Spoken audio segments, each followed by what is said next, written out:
Csak azt nem mondja, hogy mindig ezzel a könnyen paruló kis portaltóval közlekedik. De, mindig.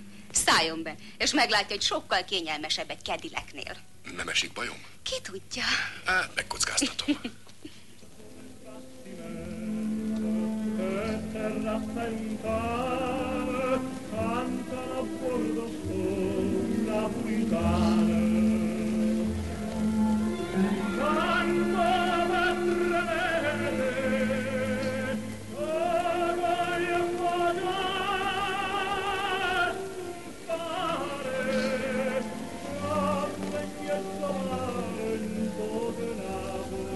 Nem értek egy szót se, de a hangja mélyen belém hatol.